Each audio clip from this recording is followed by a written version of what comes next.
So Bob and Carrie moved back to Appalachian, Kentucky in 2010, and they were lucky enough to be able to, it's ominous that you moved back to Appalachian, Kentucky in 2010. And the hills shook with thunder and the world was changed. When Bob and Carrie took over the Clearwater Creek Festival, which had been an extraordinary tradition that I can at least say became even more extraordinary when you guys brought your talents to it and brought more people together. And one of the many things they did was a really extraordinary theater piece that was called Land, Water, Food, and Story, that became an extraordinary way of organizing through theater and really bringing a community together, a community that's sometimes divided by geography, sometimes divided by ideology, and created enough of a shared identity, enough collective efficacy that they were actually able to repel some of the land speculators who were coming in and trying to sort of gobble up resources for fracking.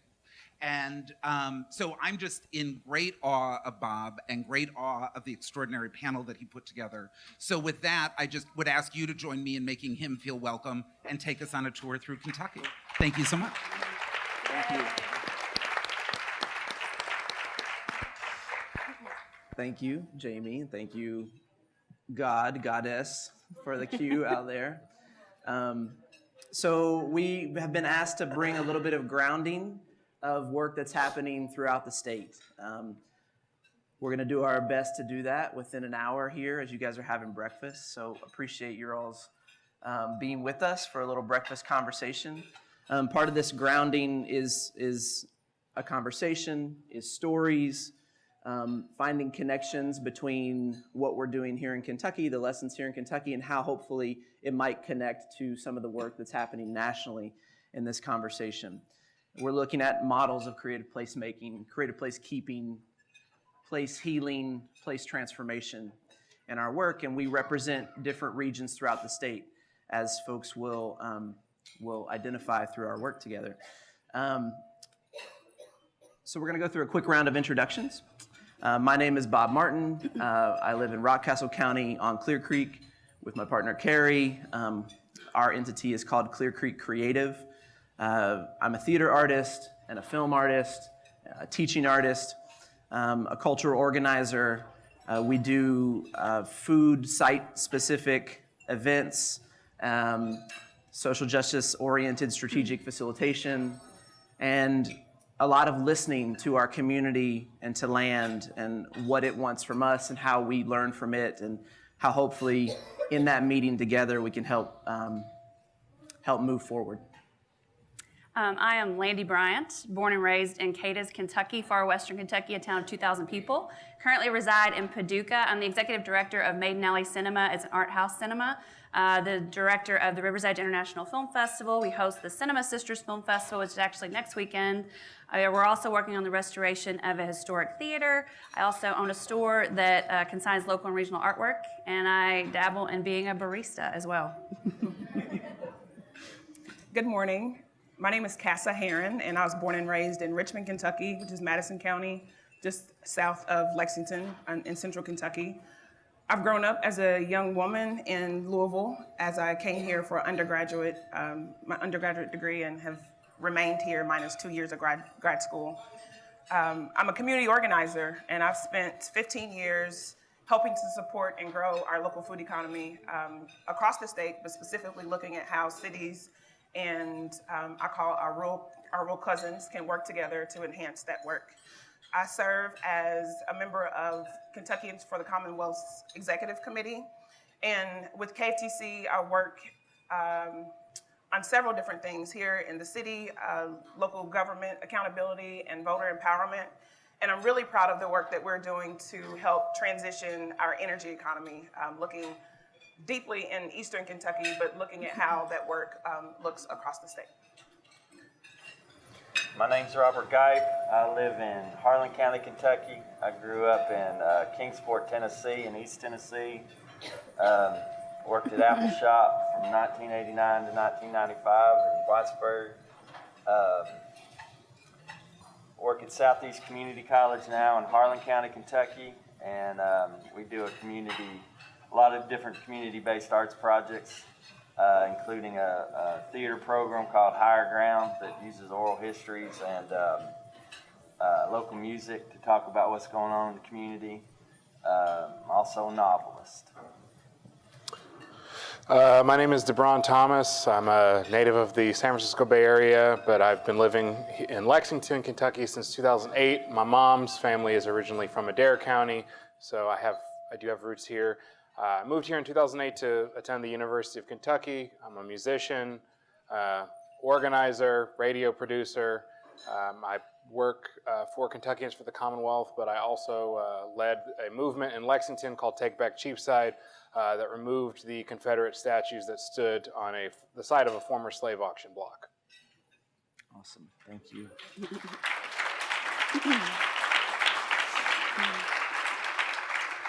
So we're canvassing parts of the state here, but there's large swaths that are not spoken for, but we're going to try to lift up some of that work and make some connections for you.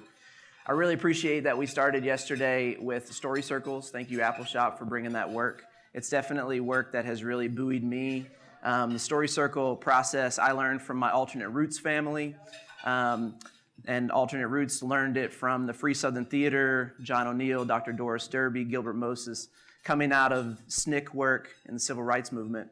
And in presenting theater in the apartheid South for brown folks, for black and brown folks who maybe hadn't seen theater that was specifically by them, John O'Neill speaks in a wonderful interview that's on the Junebug Productions website, where he's being interviewed by the current directors about folks had a hard time talking after performances because it was the first time many folks had felt witnessed by their story. And so the order of Story Circle of, well, let's give folks 3 minutes to tell a personal experience about something that happened to them where they are able to speak from their own expertise and allow people then to be empathetic and find connections between everyone's personal story, created this witnessing that mirrored the witnessing that was happening with the original storytelling. And John talks about how that really took off in that process, that you are the master of your own story, and through that connection, we can really build community in a deep way. And so we're going to take that, we're going to modify that process and bring that outward to you all in a story circle here to start to get to know our panelists and to bring the work into the space through story. So my prompt for you all was to tell me a story about a time, not necessarily about a time. Tell me a story about making or keeping your place. Well, I, when we were talking earlier, started way ahead of time. But I have to start back from a girl fresh out of college looking for a job. Check. And am I there now? Oh, sorry. Looking for a job and being very green and taking on a job as an elementary art teacher. And I very much enjoyed that. I think teachers are one of the most important jobs that we have in the world, but it wasn't for me. So I knew I wanted to get into nonprofit arts, and so through that, I ran an art center. But the thing that has always stuck with me, the reason I say that, is because my school was literally 28 blocks from a riverfront, which is a big industry in Paducah, a big place for gathering, for festivals, for just enjoyment. And most of my students didn't know that a river existed in our town. So that has been in the back of my mind through all the work that I've done, and that was in 2002 when I started teaching. So through that, I got my master's in nonprofit leadership and ran an art center and now run an art house cinema. But I was on a board called the Paducah Renaissance Alliance, and there was this notion to restore this historic theater that existed in our town. It was built in 1927. It closed in 1987, literally locked the doors, walked away, and it has been sitting vacant ever since. So a lot of the ideas for it were not film, not what it originally was. People kept having all of these ideas, and I was the cheerleader the whole time, like, this needs to be a movie theater. But what I do as an art house cinema is so much more than a movie theater. I know a lot of you are probably familiar with the notion of an art house cinema. So we do film programming, we do film as education, we do documentaries, we partner with other nonprofits. So this was me for years championing this idea. It took a while for people to get on board, but finally we became partners. We've been working on this project for about 4 years, and with baby steps. We're doing grassroots type of things. Like we did a reclaimed and repurposed exhibit where artists were allowed to go into this historic theater, collect pieces and make artwork and functional pieces that we sold. It didn't raise a ton of money, but it's getting the education out there. This structure is going to create economic development, creative placemaking, opportunities for new businesses to expand the Broadway corridor, which is our main corridor in Paducah with all of our cultural entities and places that people like to visit. So we've been working on that very hard. We've gotten some grants from the EPA to get the abatement done. We're working with doing musical acts in there. We're working with getting tours. We have an artist that's going to come in and do an exhibit. I mean, this place is not even ready to inhabit. There's no running water. There's no electricity necessarily, but we're getting in there. We're doing events out in front of it. We're trying to educate the community on what it can mean on a broader scale. It's architectural preservation. I can talk about it forever. But this has been a journey for me and a passion, and I'm going to keep doing it till we get done. So. Let's see if this mic's going to work first. You can do it. Okay. I once heckled Wendellberry. And I'm owning that. When it happened, I called myself just setting the record straight and, as you said earlier, becoming the master of my own story. But after the event, the word on the street was Cassia heckled Wendellberry.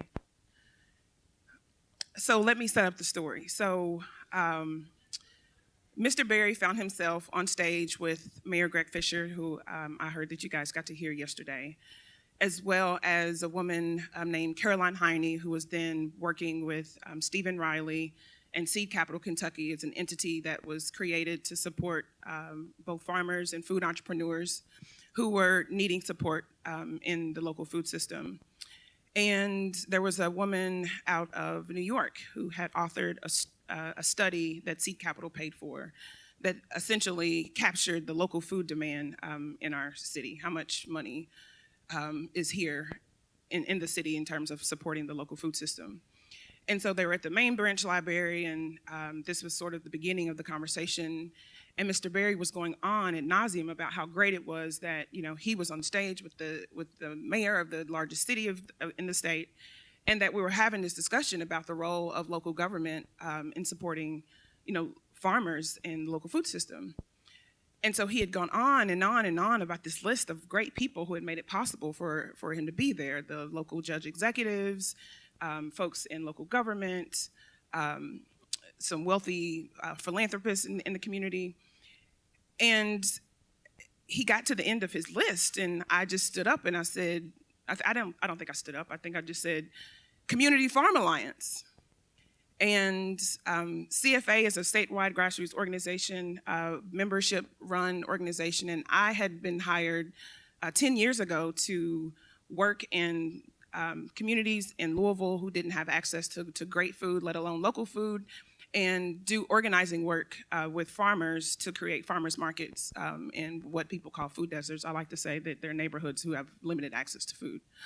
And he didn't mention CFA. He and his family were the originators of the organization and had been big funders of the organization. But when CFA's vision moved to making connections with poor Black people in the city and our rural cousins, he and his family decided to distance themselves from that work. And so when I said Community Farm Alliance, there were other CFA members in the room, and people yelled and cheered, and he begrudgingly said, yeah, CFA, and the conversation just kind of moved on. And we as an organization felt that ripple. It was tough, that the message was that, Cassia heckled Wendellberry. And so we went on to author an op-ed that really lifted up the work of many people in both Louisville and across the state who had been successful in really looking at how we can support the heritage and culture of our agriculture economy and do that in a way that's both beneficial to our rural cousins and folks in the city. And we wanted to paint a picture. We wanted to tell the full story of how that happened. And it wasn't just, rich industrialists in the city and world-renowned authors and new local government folks who Mayor Fisher ran a campaign to support local food. And I think that's what put him over in the election. But we wanted to tell that full story. So I'll stop there. Last time I was in this hotel, me and my friend Carrie Billett got off on the wrong floor. And there were 150 people sitting in a lobby singing While My Guitar Gently Weeps. It was just people. It was white people and black people and Latinx people and people in wheelchairs. It's ordinary people. Everybody's playing the guitar. Everybody's guitar was weeping. And I had no idea there were that many people that still had guitars. And we were in town we had come to see Roots and Wings perform. We brought a bunch of people from Harlan, which is in the mountains down on the Virginia line. And Roots and Wings is a group from the west end of Louisville, and they do poetry and song, talk about what's going on, talk about the issues that are happening here and around here. And they had come to Harlan because we do this theater thing called Higher Ground, and it was our fifth play. And we had gotten some money from the NEA to let the young people lead it, the next generation leadership. And so I remember it was so we do plays that are written out of community oral history gathering and use local music. And we had started with an OxyContin musical. In 2002, when we started, OxyContin had just hit our community and really changed the nature of substance abuse in our community due to the way it was marketed and kind of pushed on people. And so, but by our fifth play, that was the first play where we had but it was the young people's turn. And so it was the first play where we had an openly gay storyline. The basic storyline of the play was, why can't we just talk to each other? Because it started off with a guy who worked in the coal mines, gets laid off, and he doesn't tell his family. He just keeps going out every day like he's going to work. And then he's got a daughter who's in a relationship with another woman, and then that woman has an addiction issue that she hasn't shared with her partner. And so the whole idea was, well, wouldn't this all be better if we just told each other the truth? And the climax of the play was at a high school graduation. And at the graduation, the kids stand up and in their gowns and call out the speaker and say, I can't read. And another one says, I can't do my times tables. And then they express concerns about where their job's going to be. And where we thought our community would have the hardest time with a gay storyline, that we got more blowback from cracking on the schools than we had talking about strip mining, talking about race. And it was powerful. But Roots and Wings had come to our show then. And I remember that during that coming out scene, I think it was, a lot of members of that group started snapping their fingers, and the guys in our play had never, they thought they'd done something wrong, or they were supposed to go get something, and they're like, Robert, why didn't people snapping? And it was just it was a powerful moment of cultural exchange for us. And so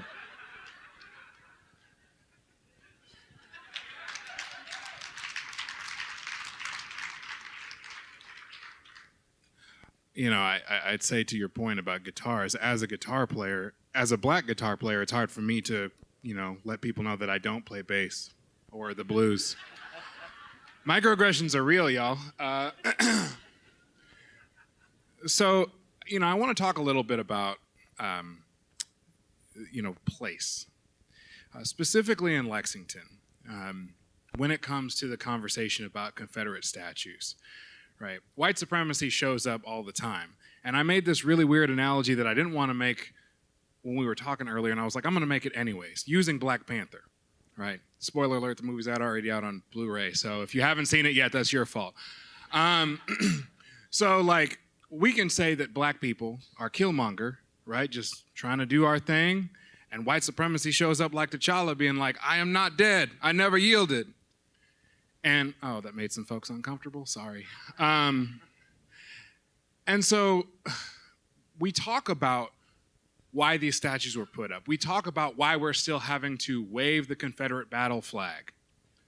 We can hardly ever get over people still talking about a football team that lost in the Super Bowl 10 years ago. So specifically when we talk about Lexington, as a black man in America, at this point I say I'm truly jaded. And it's fine, My mom tells me not to be bitter, so I just say that I'm jaded all the time. But when it comes to these issues, my middle ground on this conversation was,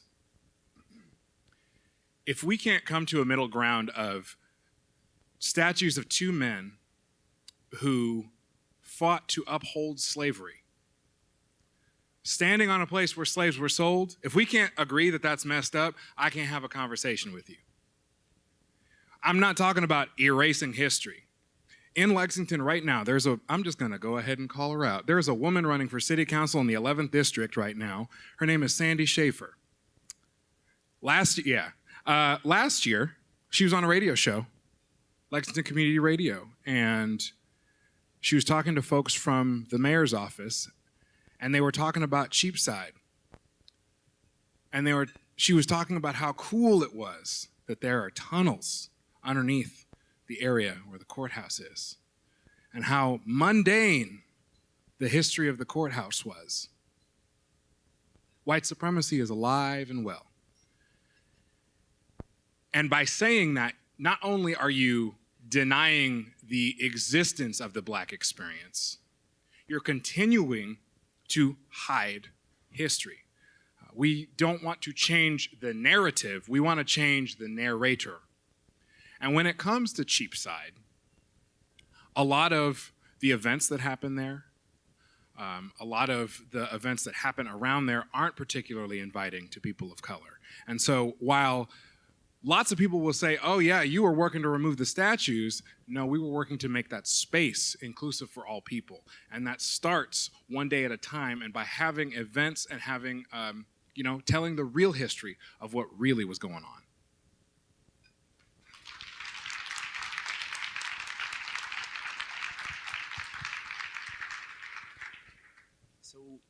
So we've just started with each other's stories, with Cheapside, with Higher Ground, with Speaking Truth, The Power, Community Farm Alliance, with revitalization of Paducah.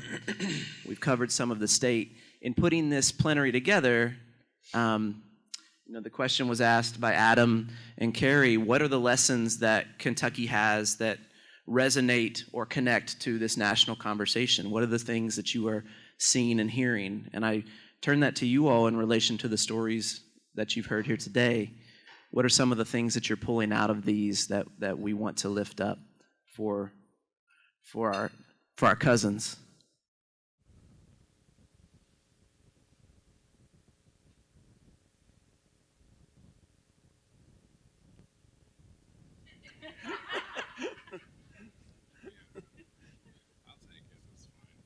They say that 7 seconds of silence is as long as it takes before folks start getting uncomfortable.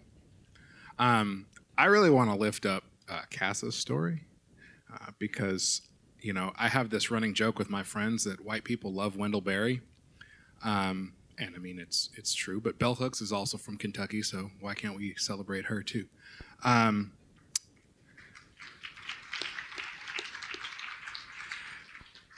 But it's just so amazing to me, one, that you had the, even if you knew it in the moment, that you had the courage to do it. But I think that at the end of the day, we all have to remember that we're all human beings, and we're not, just because we have these accomplishments or not, doesn't make us any greater or less than other people. And when you are completely neglecting an entire group of people just because it's not the cool thing to do, you need to get called out on it, and it takes a special kind of person to do that, so I appreciate it. So I remember, so when I was working as an organizer with CFA, I was the urban organizer. So my job was to connect with neighborhoods and neighbors and residents, and my colleague was the rural organizer, and so she worked more directly with farmers. And together, we brought those two groups together to develop the farmers markets and to do other things. And I remember the first time that we brought our two leaders together. My leader was Marshall Gazaway. He was a veteran, lived in one of West Louisville's neighborhoods. He had this vision for this incubator space that would help spur food entrepreneurs who wanted to can tomatoes, the seconds from farmers that weren't selling that in their other markets. And then we matched him with Kelly Reagan, who is a farmer in, I don't know, a couple counties away from here. And the magic that happened at that table of these two men sharing their stories, their history, and sharing their aspirations, and identifying the challenges that they both had, they were similar. You know, Marsha living in the city and Kelly living, you know, on the countryside, and both of them saying that, you know, we need access to capital, we need access to land, we need mentors that have been in this space to help support us. We want to educate our community, and we know that there is a mutual relationship that we can have with each other. And for centuries, there's been work to separate those two groups of people and to separate us based on our differences. And it's the things that are similar about us that connect us. And that's why I really appreciated being a part of this work, because it's vision oriented. We want a state and a community where all people have access to great food, and that folks who want to grow that food have the resources to do that, and folks who want to use that food to create businesses have the resources to do that, and people who are raising families have access to that food in the same way that everybody else does. And so I'm gonna pitch the ball to my Harlan friend and maybe ask that you would share some of the lessons or maybe the aha moments of your folks visiting with Roots and Wings, and what were those conversations like? Well, I think we came here into the Center for the Arts, and Roots and Wings was performing, and it was really cool to be in the center and it be 80% of the crowd, which was big to us, be African American, and watch how you could make art out of what was going on with housing in the city and discrimination in terms of who could live where, and talking about street violence, and talk about relationship issues among people, among individuals, and then question and answer afterwards was this beautiful mix of political activism and people's mamas being proud of them for being in a play, and it was like being at home. It was like what we hope to accomplish with our work. But I remember on the way home, we had about 10 people, and our group is all kinds of different mixes. We're mixes of age, and we're mixes of people from different parts of the county, and we have white people and African American people in the group. And we stopped to eat lunch in Berea. I think we're in Papolino's, and we were talking about, and actually some of the older black people in the cast where they were really exhorting the young people to step it up. And there wasn't a lot of talk about, you know, what people had been through, but it was, you know, I remember it being a big moment about, we just got to go harder, that we've got things we got to deal with, and we don't need to,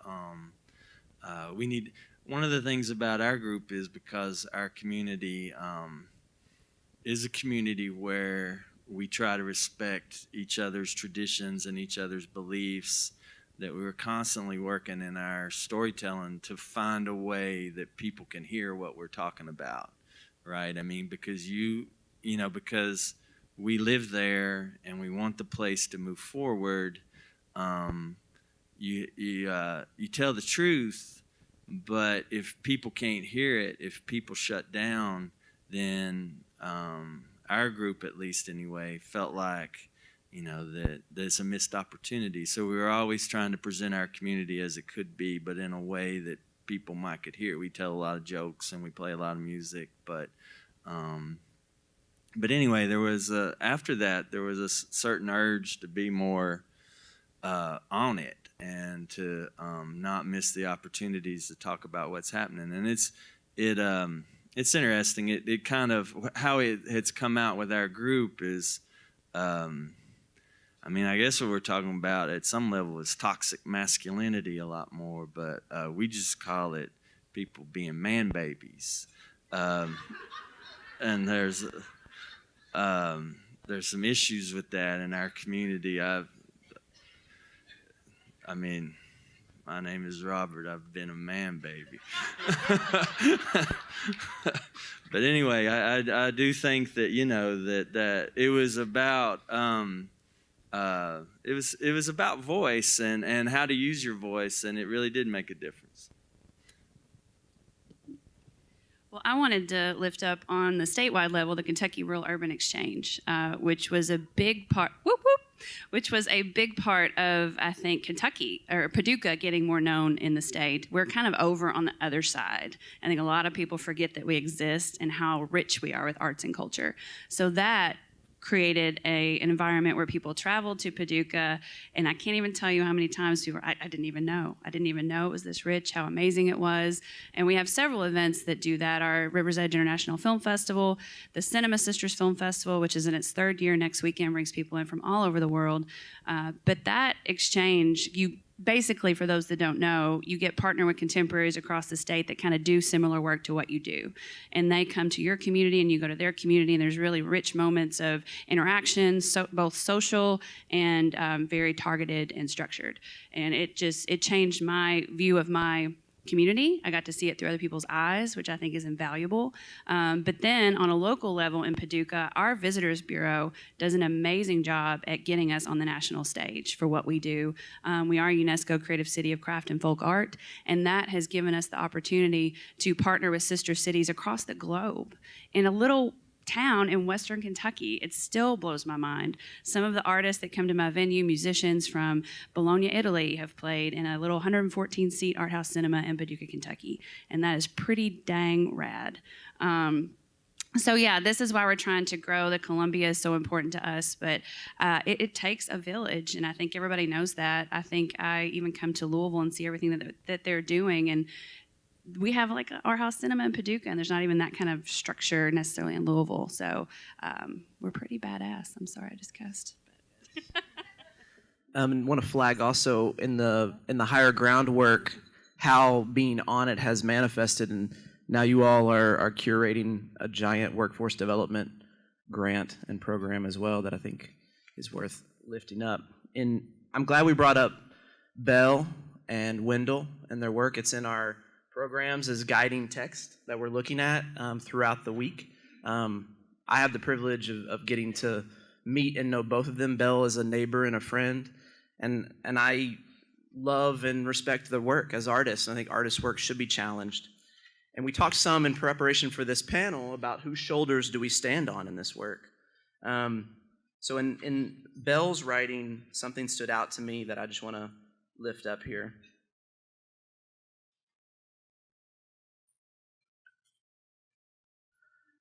Growing up, renegade black and white folks who perceived the backwoods, the natural environment, to be a space away from man-made constructions, from dominator culture, were able to create unique habits of thinking and being that were in resistance to the status quo. To me right now, that's a core element of my work. I'm creating a one-person show that's about white men in Appalachia, land-based trauma, and domination behavior, and it speaks directly to me. What are some of the shoulders that you all have lifted up? What's some of the work, as you've already started talking about, that folks should know about as we move towards bringing in some reflections in a minute from you all?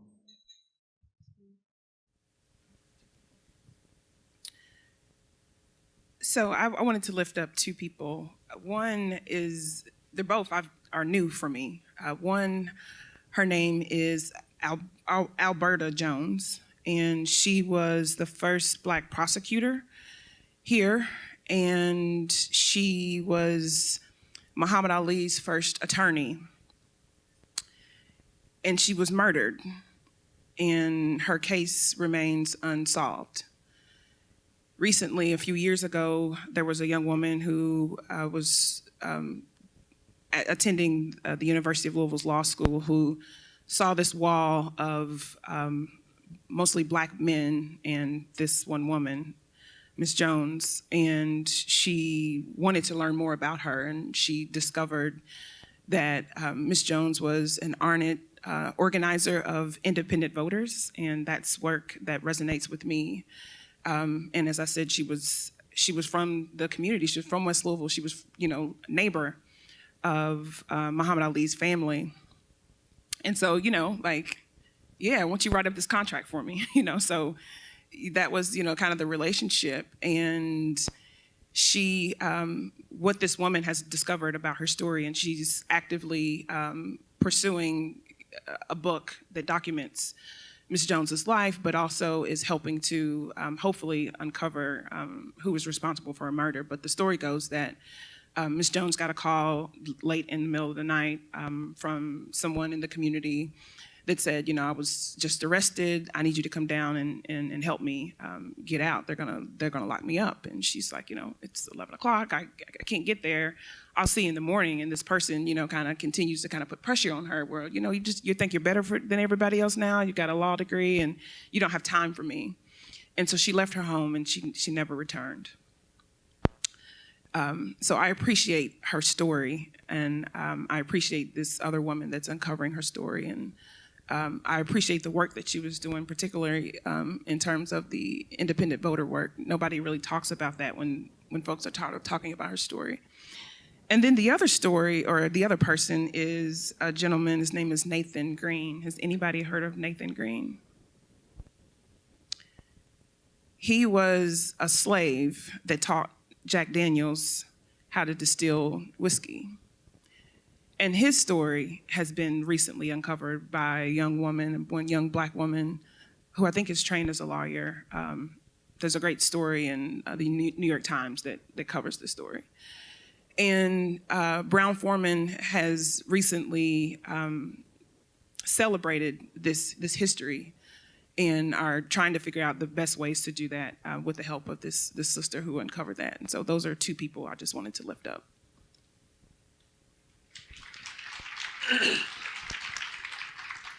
I wanted to lift up a few too. The first one for me was Hazel King, who's a woman from Harlan County.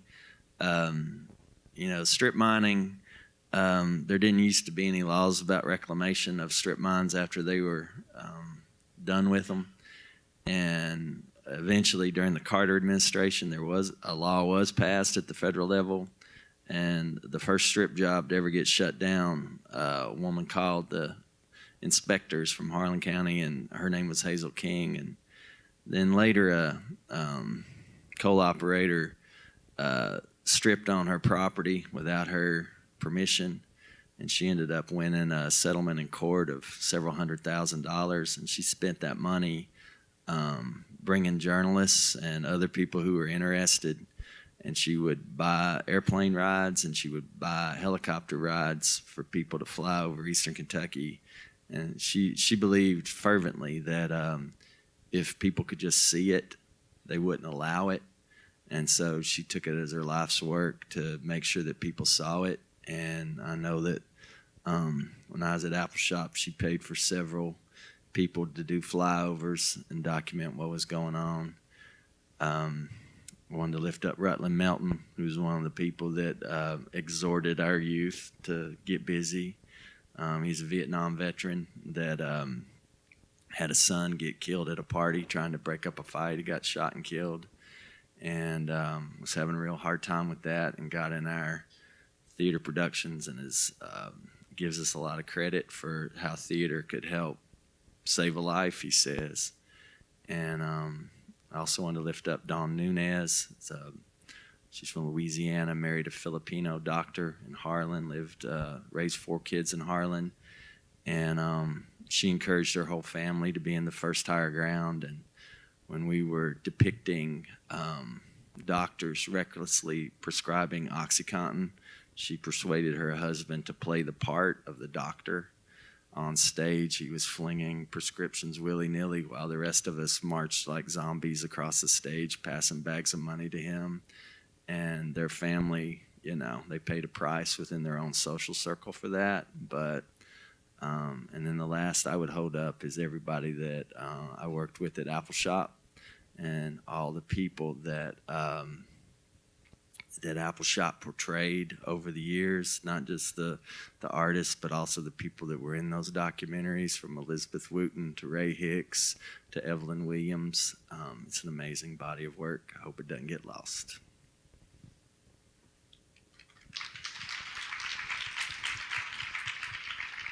I want to lift up the 5 people that started the Paducah Film Society in 1991, who were very dedicated to the love of cinema and the education and entertainment it can provide to a community, and rented a space and showed a film once a month until 2001, when a capital campaign happened and Maiden Alley Cinema was born. And I also have to always lift up the hundreds of volunteers that are part of my nonprofit and all the events that I put on, without which we could not do what we do. So.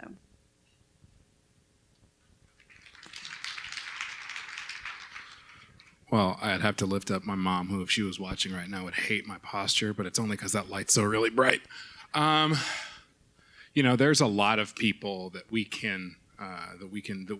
whose shoulders we stand on, and I think that, you know, specifically that today is election day, or the primary day here in Kentucky. You know, every single person who died trying to get the right to vote. One person I think from Lexington is this gentleman by the name RCO Benjamin, who was shot in the back 6 times on Water Street in Lexington, trying to get people to vote. I'd like to, you know, I stand on the shoulders of Sister Rosetta Tharpe, a black queer woman who invented rock and roll. Don't let anyone else tell you any different.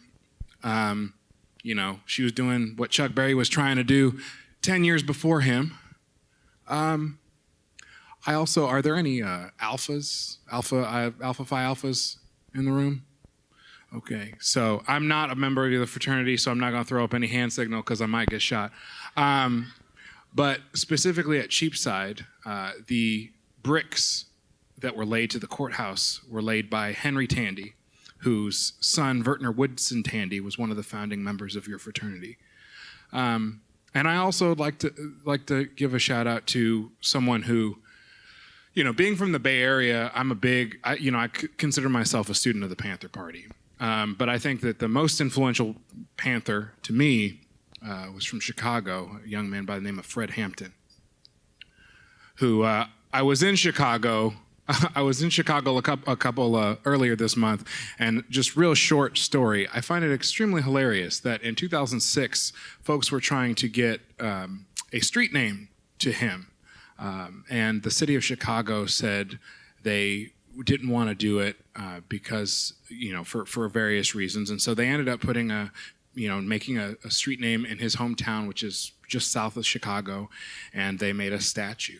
Statues are complicated, but nonetheless. But then I looked it up, and I was like, this is really interesting that in 2006, the mayor of Chicago said that they wouldn't name a street name after Fred Hampton because the Black Panther Party instigated violence against police, which is really ironic given that the mayor at the time was the son of the mayor who authorized the assassination of Fred Hampton. So, you know, there are a lot of shoulders that we stand on, and I just would say to everyone in this room, you know, please just take a moment and you know, recognize someone in your own life that has put themselves on the line for you. Yeah.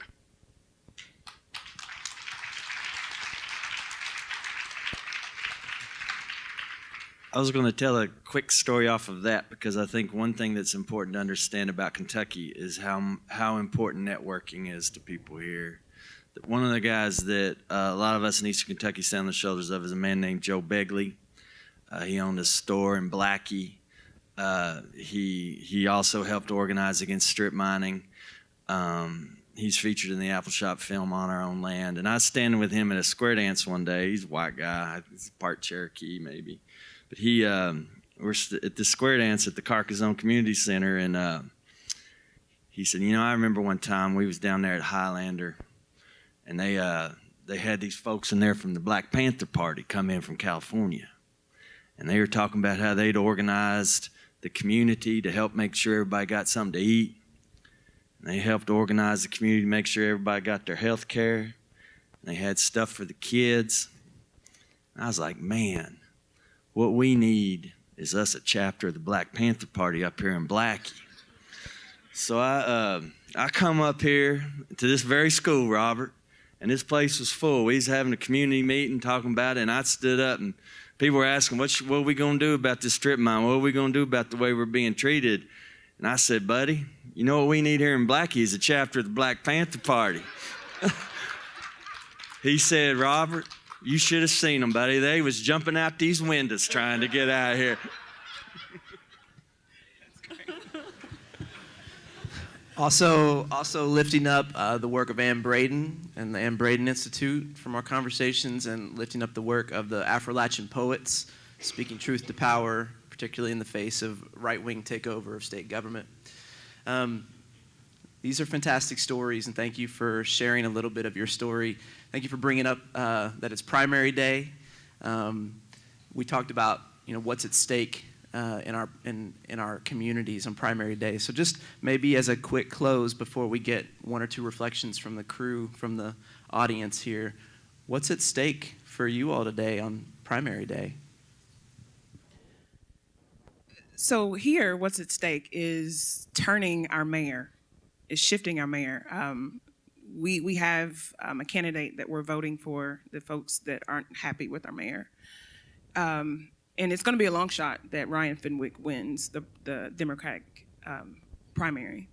But what we hope that comes out of it is that enough of us get out and vote for Fenwick that helps Mayor Fisher ask himself some questions about why we're unhappy with his administration. He and Fenwick had a debate a few weeks ago, and there was a question from the audience that asked about suburban development and sidewalks. And Fenwick's response was basically, we should have holistic neighborhoods and, everything right about neighborhood development. And Mayor Fisher quickly said, well, we have a policy in which sidewalks are created in suburban development. I'd like to talk more about food deserts and the fact that neighborhoods don't have grocery stores. And, my administration has been working to change that. And so Fenwick jumps back and says, yes, and I've been helping to support a local group of folks who are starting a locally owned, community-owned food cooperative, a grocery store. And he juxtaposed all the investment that was happening across the city, largely the Omni Hotel that I hope that you guys have seen. It's huge, you can't really miss it. And a part of the development was that the Omni Hotel was gonna build a grocery store. And the CEO of the Omni continued to call it a market, and it is a fancy market that doesn't provide food for anybody, even the rich people who live in the Omni. But in that conversation, Mayor Fisher trashed the co-op and said that cooperatives aren't sustainable across the country. We don't see that they're beneficial. We're gonna continue to put pressure on the corporations that are in our city that are selling food. So essentially, we're gonna continue throwing money at Kroger and Walmart and hope that they build stores in the hood. So for that reason, I'm hoping that enough of us come out and tell Mayor Fisher that we're not happy with his economic development policy. So that's, to me, is what is at stake today.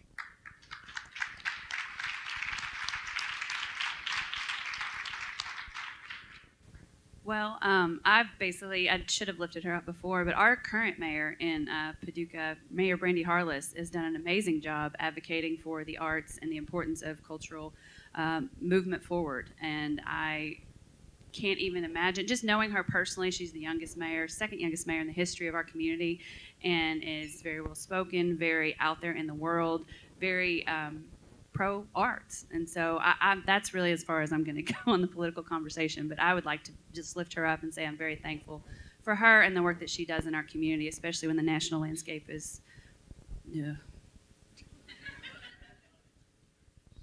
I would in Harlan County we I forget what we did exactly, but they gerrymandered the shit out of us. We're a county of 25,000 people, and we have 4 different state representative districts that represent. We've got all these non-contiguous districts that are in different. They stuck it to us pretty good, and we might actually have a chance to run somebody that is from Harlan that could win, and it's been nice because some of our arts networks with the other communities in the region are like, now what about this guy that's running? And we're able to talk to each other in part because of our arts networking across the region. Again, Kentucky's kind of, we seem to love to go to meetings here. But anyway, so we're excited about that.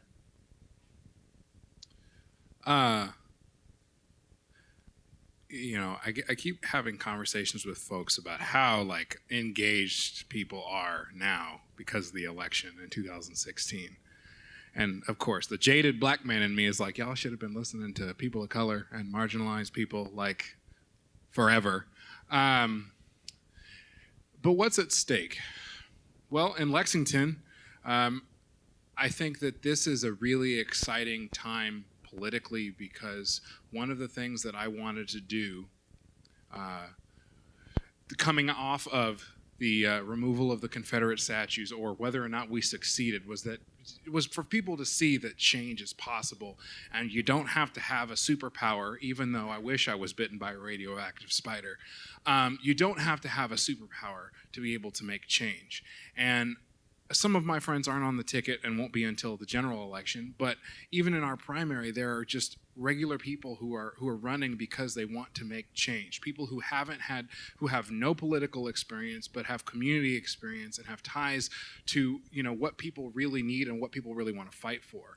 And I think that at the end of the day, it doesn't matter whether they win or lose. It's the fact that they got there and the fact that, you know, it is possible to inspire and to make change and vote.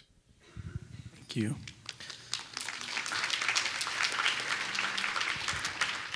So we're at our close time here. We might have time for one reflection if someone has something. I just want to point out, you know, from Lexington to Louisville and Central Kentucky to far Eastern Kentucky to the foothills of Eastern Kentucky to far Western Kentucky. Here's a little sample of some of the work that's happening here that we wanted to ground you in, that we want hopefully show some connections to all of your rich places and some of the let that percolate as you bring these local conversations, regional conversations into this national conversation. We're also all very thankful to be up here to be able to share this work with you and to lift up those that have come before. We definitely are honoring those today who have laid down a lot for us to be able to be up here. So is there one reflection connection as a closing comment that anybody has? As Brian said last night, one comment, just concisely summarize everything in a perfect.